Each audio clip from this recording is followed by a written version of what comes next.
¿Qué tal? ¿Cómo están amigos y amigas de esta comunidad? Seguimos analizando con ustedes, por supuesto, el tema de la reforma judicial desde sus diferentes aristas, trincheras y por supuesto que la narrativa alrededor de ella no puede estar exenta de el mismo.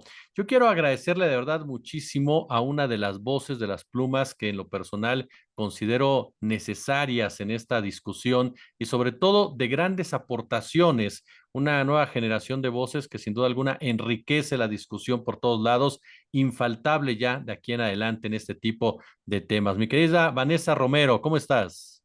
Muchas gracias por esas flores, Jesús. Encanta estar aquí contigo y con tu audiencia. Totalmente merecidas, mi querida abogada. Oye, y yo quiero preguntarte con base a este excelso artículo que escribiste en El País y que le invito a la audiencia a que lo lea. Hablar de la reforma judicial se ha convertido ya en el pan nuestro de cada día, pero hay voces que dicen, si se aprueba la reforma judicial como está, estás destruyendo la democracia, estás destruyendo al poder judicial. ¿Cómo enfrentar a este tipo de voces, pero sobre todo, cómo explicar ese comportamiento, Vanessa? Primero yo diría que ese comportamiento debemos tomarlo con profundo escepticismo. Estas voces deberían ser voces que ya, digamos, filtramos, decantamos, colamos de este pasado proceso electoral que nos mintieron en el pasado. O si bien no nos mintieron de mala fe, dijeron un montón de imprecisiones. Entonces, estas personas que llevan al menos este sexenio avisándonos que se murió la democracia, que íbamos a hacer de Venezuela, que el dólar iba a rebasar el techo de los 30 pesos, que Andrés Manuel era un peligro para México. Vaya, no podemos imputarles mala fe, pero sí falta de precisión en su análisis de la realidad. Entonces, creo que así tendríamos que tomar estas advertencias. Pero claro que no son todas. Yo creo que hay, sobre todo hablando del Poder Judicial, de esta reforma y sobre todo una reforma tan profunda, voces que con justa razón tienen temor, no que la reforma se haga, porque todos estamos vaya, hay relativo consenso de que se requiere una reforma al Poder Judicial, pero de que tenemos que hacerla con sumo cuidado, con un buen diagnóstico y con una buena herramienta de solución. Entonces, lo que yo comparto con todas estas voces críticas es eso, que ojalá hagamos la revisión, la discusión de esta propuesta de reforma. Me voy a referir particularmente a la de Andrés Manuel López Obrador, presentada el pasado 5 de febrero. No le entramos todavía a lo de Claudia Sheinbaum para no hacernos bolas, pero es básicamente este tema de voto directo, de elección popular, así le llaman, de los ministros, magistrados y jueces. Y sí me preocupa que lo hagamos de forma tan apresurada, tan rápida, sin una discusión, sin el hígado, digamos, más racional, que no escapemos de aquello de lo que venimos huyendo, que es precisamente la cooptación de los jueces por parte de poderes fácticos, digamos, poderes oligárquicos, poderes económicos, y también jueces ineficientes de cara a la ciudadanía. Entonces, que no perdamos de vista cuál es nuestro objetivo para que podamos más o menos llegar a él. Vaya, la verdad es que hoy no tenemos un parangón muy claro de otros países que utilicen este mecanismo de elección directa, más que algunos casos aislados en aspectos locales en Estados Unidos. Se habla mucho de Bolivia, un poco también para hablarnos de un ejemplo desastroso, Japón. Entonces sí tenemos algunos ejemplos, pero ejemplos que no son claramente tropicalizables a nuestro país. Entonces creo que esa es la advertencia, digamos, matizada o un poco más racional que puedo hacer en términos jurídicos. Pues tú sabes, Jesús, que yo soy abogada, entonces entiendo algo en términos técnicos de esta reforma y también del funcionamiento del aparato de justicia.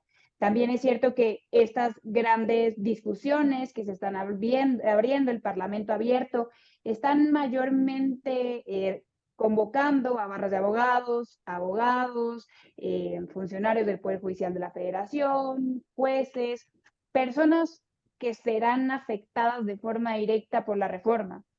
Con esto no quiero decir que no escuchemos su diagnóstico y sus propuestas, pero que las escuchemos con pinzas, porque a quien debemos escuchar es a los usuarios del sistema de justicia, no a estos, pues lo digo también con todo respeto a mi gremio, hemos sido los grandes beneficiarios, sobre todo en términos económicos y de poder, del mal funcionamiento del poder judicial hasta ahora.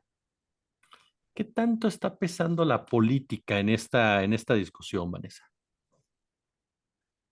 Creo que es una pregunta fundamental la que haces, porque recordemos que el Poder Judicial, al menos el representado a nivel federal por Norma Piña, por funcionarios del Tribunal Electoral, no obstante se dicen jueces imparciales, no politizados, en realidad es que fueron parte del proceso electoral pasado. Ellos solitos se pusieron en la boleta electoral, no solo apoyar la marea rosa y pues veladamente, si quieres, a Xochitl Gálvez, sino con esta última reunión que nosotros descubrimos gracias a un reportaje en Milenio, organizado por Norma Piña, con Alito Moreno y con otros ministros y con magistrados del Tribunal Electoral.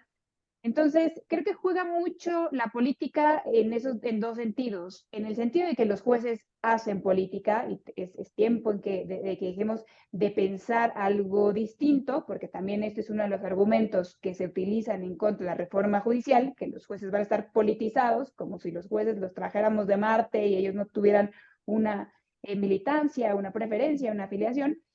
Y por el otro lado, claro que también hay mucha política por parte de la oposición, intentar infundir temor. De nuevo, hay algo de temor fundado, como en toda reforma tan importante para el funcionamiento del Estado, pero también imprecisiones y temor infundado en los receptores de la reforma. ¿Qué tipo de justicia requerimos en este momento en el que el país, a final de cuentas, la sociedad decide darle la mayoría del poder legislativo, el poder ejecutivo a un mismo proyecto de nación? ¿Qué tipo de justicia es la que requiere este país, Vanessa? Llevamos tiempo sabiendo cuál es la justicia que no funciona. Eso es lo que siempre se dice, que también como una de las críticas al proyecto de reforma de justicia de Andrés Manuel López Obrador, que lo que se requiere es una reforma a nivel local. Entonces, al respecto, quiero decirte dos cosas. Primero, que la reforma de justicia de Andrés Manuel López Obrador sí toca la justicia local, en tanto también propone la remoción de los jueces a nivel local. Una de las partes de la reforma señala que todos los poderes judiciales locales tendrán que homologar el proceso de elección, digamos, por voto directo y secreto, como lo hará el Poder Judicial Federal. Entonces, es mentira que no lo toca. Y por el otro lado, también en la propuesta de Claudia Sheinbaum, en sus 100 propuestas, en su plan de gobierno, ella incluye propuestas que únicamente tocan los poderes locales. Es esta famosa propuesta que elaboró Saldívar con su equipo, que básicamente opta por utilizar este beneficio que ya tiene Morena de controlar todo el país, básicamente controla casi todos los estados del país, para crear modelos nacionales de fiscalías, de defensorías públicas, de modelos nacionales de justicia cívica y alternativa, y un modelo nacional que, digamos, regule, que establezca la normativa sobre la ética en la abogacía.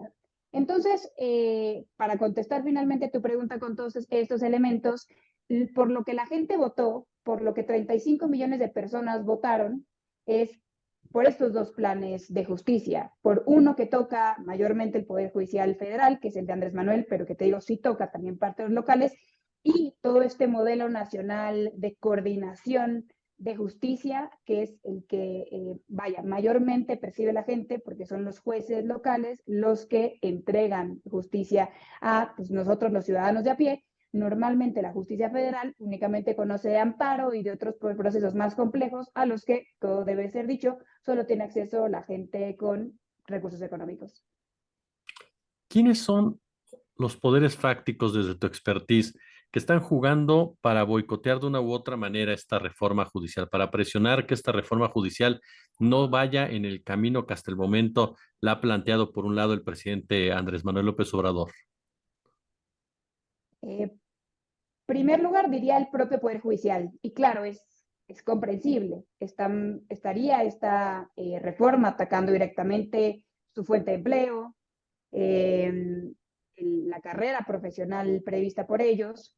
También creo que uno de los factores adicionales es, como siempre, los analistas, los comentócratas que infunden temor, con lo que decíamos al principio, que difunden temor o imprecisiones sin haber incluso leído la reforma. La realidad es que la reforma como está pensada, y déjame aquí hago un paréntesis, hay varias partes de la reforma que todavía tienen que ser establecidas, desarrolladas, todavía no está, digamos, escrita en piedra como muchos nos lo venden. Eh, pero creo que es uno de los poderes fácticos, estos comentócratas que le dicen a los jueces, a los funcionarios del Poder Judicial, te vas a quedar sin trabajo de inmediato. Y lo cierto es que la reforma, como está hasta ahora pensada, permite que ellos mismos sean los que se queden en el puesto. Imagina tú un juez que tiene un récord de, no sé, 10 años siendo juez, con sentencias extraordinarias, con buenas resoluciones, con buen promedio de bateo en términos de plazos de resolución, pues tendrá un buen currículum para llegar eventualmente a la elección popular y ser electo. Y por otro lado, creo que también pues, se habla mucho de los mercados y yo sí creo que es un contrapeso fáctico de los que tendrá este gobierno. Y la pregunta que nos tenemos que hacer es, ¿estos mercados por qué están actuando como están actuando? ¿Están actuando de este modo por la mayoría calificada que tiene Morena y entonces creen que no habrá un contrapeso de todo tipo de reformas estructurales? ¿O es precisamente por el Poder Judicial como nos lo están vendiendo? Y si tienen temor por la reforma del Poder Judicial, lo tienen por haber analizado con sus expertos la reforma o porque están escuchando las voces que les dicen que deben tener miedo. Entonces creo que es un círculo vicioso que solo se aclara con este buen plan que me pareció por parte de Claudia Sheinbaum, que es discutamos la reforma. Y no discutamos la reforma porque el mandato popular pueda revertirse, sino discutamos la reforma para que se difunda, para que la gente sepa de qué va. Entonces, creo que también por ahí iba las encuestas que hizo con Encol, con Demotecnia, con la encuestadora de Morena, para dejarnos saber a todos cómo no solo eran esos 35 millones de personas que votaron por ella los que querían que se cumpliera con ese mandato popular, sino que aparentemente la población interesada en esa reforma judicial es más amplio, inclusive por parte de quienes no votaron por ella. Mencionas en tu artículo, incluso lo titulas con la palabra venganza en un momento dado, como es lo que lo quieren interpretar varios o lo quieren leer varios. La relación entre Andrés Manuel López Obrador, el Poder Ejecutivo, no fue buena con Norma Piña, particularmente con el Poder Judicial. ¿Qué papel crees tú que jugó el Poder Judicial durante este sexenio a partir de Norma Piña? ¿Se justifica en un momento dado esta, podríamos llamarla, animaversión por parte del gobierno federal a las decisiones que estuvieron tomando? Sí, yo menciono la palabra venganza porque si tú analizas casi que cualquiera de los textos opositores en torno a la reforma judicial, lo explican como si este movimiento fuera una mera venganza por parte de López Obrador, si fuera una especie de castigo por el enojo que le provocó a Andrés Manuel los reveses que le dio el Poder Judicial, porque como bien dices, actuaron en muchas ocasiones como opositores a sus reformas, eh, y para ellos es impensable que la intención del presidente, la intención de Claudia Sheinbaum, de los legisladores, sea o cumplir con el mandato popular, porque si recuerdas, esto lo mencionó Andrés Manuel en la campaña de Claudia Sheinbaum y Claudia Sheinbaum en campaña todo el tiempo. Vaya, no hubo ninguna sorpresa, como si la tuvimos con la guerra contra el narcotráfico de Felipe Calderón, que nunca dijo nada en campaña y el primer día de, de gobierno la implementó. Esto casi, el plan C en términos de reforma judicial fue casi que bandera de campaña. Entonces no hay ningún secreto en términos democráticos por ahí. Lo que sí creo que tenemos que entender, porque otra de las banderas que utiliza la oposición para señalar que esto es un mal movimiento en la reforma judicial, es que el único objetivo del presidente es controlar todo el Estado, tener más poder. Y lo cierto es que hay varios aspectos de la reforma que, y lo menciono en el artículo, funcionan justo al revés. si la reforma no pasara, si la reforma judicial no pasara, Claudia Sheinbaum podría nombrar así unilateralmente, sin negociar con absolutamente nadie, todos los ministros de la Corte. Entonces es mentira que terminará con más poder el Ejecutivo Federal, más bien se autolimita. Claro, que ese es uno de los puntos que se ha utilizado a favor, como bien lo esgrimes tú como experta en la materia, que a final de cuentas es el poder ejecutivo quitándose un derecho que hoy por hoy lo tiene perfectamente ganado y legitimado en las urnas, ¿no? Y que también debe decirse que llevamos muchos años, pues juristas de todos los colores y sabores, diciendo que ese procedimiento es perfectible. Si tú te acuerdas, la designación de Lenia Batres, tan polémica, justo derivó de una designación unilateral por parte del presidente porque la oposición no quiso negociar con ninguna de las ternas que envió. Entonces, ya venimos sabiendo desde hace tiempo que hay cosas que no funcionan en el Poder Judicial, esta es una de ellas.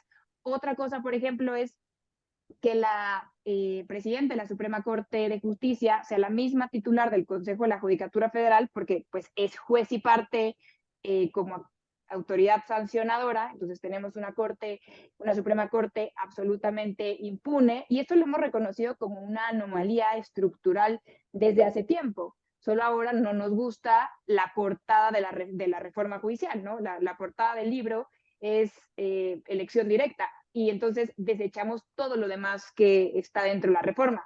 Pero tiene muchas otras cosas tremendamente valiosas, como garantizar una justicia pronta y expedita, que hoy solo lo tenemos como un principio constitucional, pues ahí como un buen deseo. Pero esta reforma intenta sancionar a los jueces que no cumplan con este plazo de resoluciones. Establece, por ejemplo, 6 meses para resoluciones en términos fiscales, que tú sabes que los ministros de la Corte han gustado de agarrar los expedientes de Ricardo Salinas Pliego, mandarlos hasta abajo y no resolver nunca, o aspectos penales, establece que tiene que emitirse una resolución en el plazo de un año. Entonces, venimos, por ejemplo, peleando hace tanto tiempo contra la prisión preventiva oficiosa que tiene un máximo de 2 años. Esto es inclusive una solución para ese problema. Entonces, hay otros aspectos de la reforma, también la austeridad republicana, que los jueces dejen de ampararse en sus propias resoluciones para ganar más que el presidente, que valen la pena ser analizadas sin estar inmersos en esta bola de humo que es el voto directo. Pero tiene usted, amigo, amiga de nuestra comunidad, le reitero, una de las voces más inteligentes de la actualidad y de lo mejor que nos dejó todo este proceso electoral en nuestro país, la de Vanessa Romero. Vanessa, de verdad te agradezco muchísimo estos minutos para nuestra comunidad. Me encanta, Jesús, siempre.